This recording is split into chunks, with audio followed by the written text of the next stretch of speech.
Jom sama-sama kami. Caranya mudah. Hanya klik join button. Terima kasih.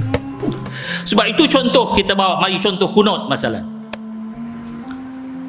Orang yang bermazhab dia sangat berlapang dada. Syafi'i melihat Hanafi tidak berkunut, itu ijtihad dalam mazhab Hanafi. Orang Syafi'i kata itu mazhab Hanafi, enggak apa-apa. Orang Hanafi dia tengok orang Syafi'i berkunut, juga enggak apa-apa. Itu ijtihad dalam mazhab Syafi'i. Perbedaan mazhab adalah perkara yang baik dalam Islam. Orang Syafi'i sentuh laki perempuan yang halal nikah, batal air wudu. Orang Hanafi sentuh, tak batal air wudu.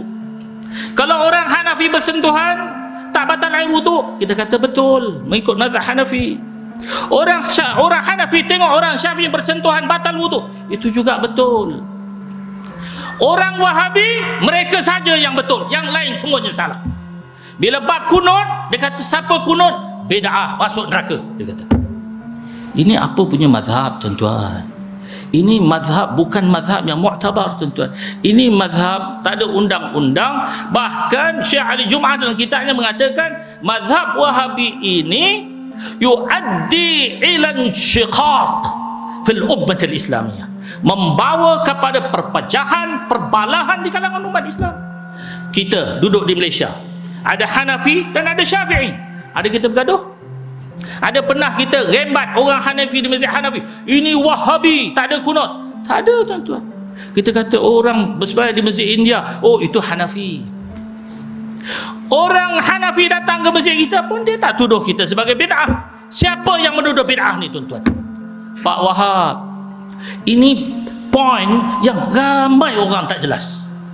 Bukan tuan-tuan, hatta agamawan, ustaz-ustaz yang baru start, apa lagi tuan-tuan, tak faham masalah. Tak faham. Dia ingat kita ni anti Wahabi, kita ni tidak menghormati perbezaan pendapat. No, kita sangat menghormati perbezaan pendapat. Bahkan ikhtilafu ummati rahmatun, perbezaan pendapat itu satu rahmat. Contoh, kita di Malaysia, tuan-tuan ni kalau ikut mazhab Syafi'i, zakat pakai apa, tuan-tuan? Nak pakai berah, tuan-tuan. Kalau bini 4, anak 40, sakit pinggang, macam nak pikul berah. Berat, kes berat, tuan-tuan, kes berat. Kemudian itu kita ni Tok Amil, mana nak letak berah? Yang berpikul-pikul orang bawa ni, tuan-tuan, ada demam Tok Amil, tuan-tuan, setahun sekali masuk ICU, tuan-tuan, pikul berah. Dulu ya, kerana zuruf dulu. Zuruf sekarang ni, tuan-tuan, dah kurang sesuai. Dengan banyaknya tikus, kencing tikus pun boleh membunuh. Dia simpan dalam kontena, masuk di tikus 2-3 ekor, air kenduri lah, tuan-tuan. Dia kata mandi kita hari ni, kata dia. Habislah, tuan-tuan. Dia ceret sana, ceret sini, ceret sana, ceret sini. Orang makan pun jalan, tuan-tuan. Jadi, tuan-tuan, itulah yang disebut dalam enactment Majlis Agama, kalau pendapat qaul mu'tamad dalam mazhab Syafi'i tidak boleh dilaksanakan kerana darurah, ataupun orang Melayu kata darurat, maka bolehlah berpindah pada qaul yang lemah dalam mazhab Syafi'i. Qaul yang lemah, pendapat yang lemah tak boleh juga, baru pindah salah satu daripada mazhab yang 3. Cari 3 pendapat mazhab ni, mana satu yang boleh kita praktikkan dalam keadaan zuruf, suasana yang ada sekarang. Itu sebab kita zakat pakai apa? Pakai duit, mengikut mazhab yang mengharuskan nilai qutil balad, nilai makanan asasi sesuatu negara. Kita Malaysia berah, tengok nilai berah tu macam mana. Jadi, tuan-tuan, dengan adanya perbezaan mazhab begini, memberi kita jalan keluar, alternatif.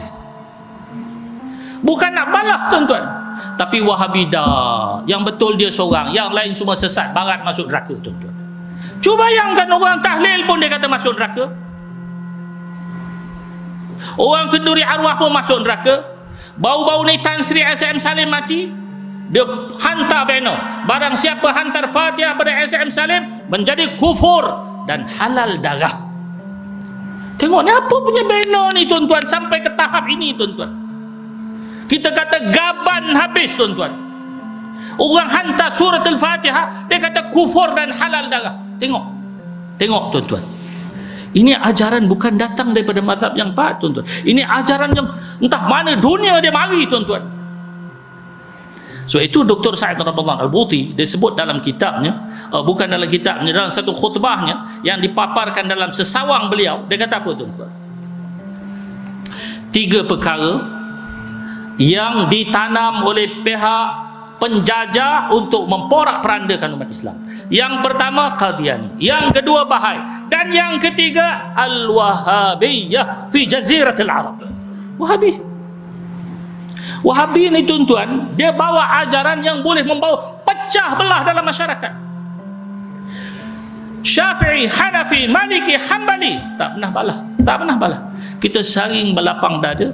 Bahkan mungkin ada ketika-ketika orang-orang yang bermazhab Syafi'i sendiri mengambil pendapat daripada Hanafi, Maliki dan juga Hambali.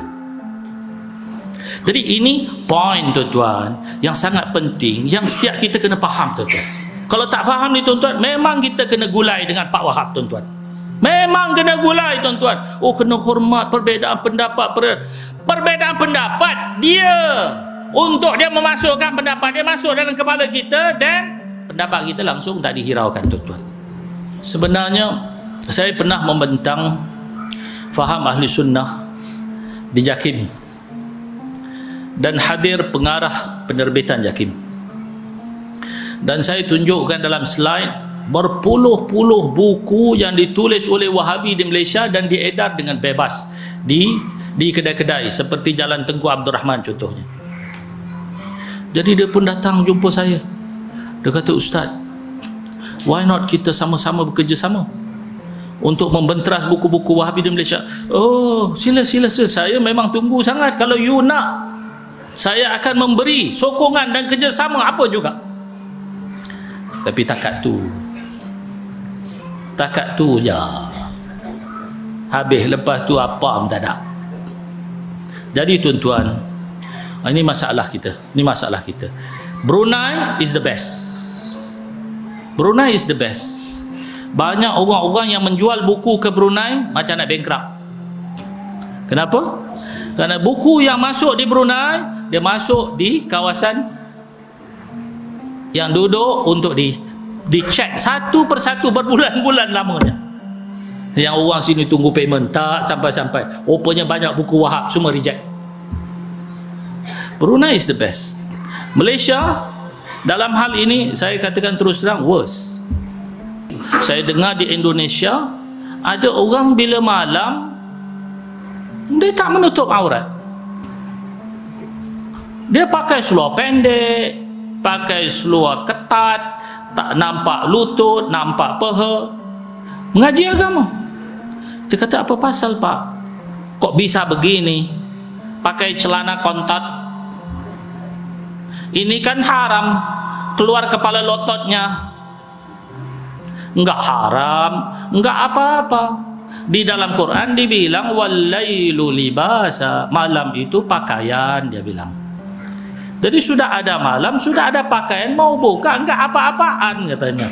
Aduh. Ini musibah.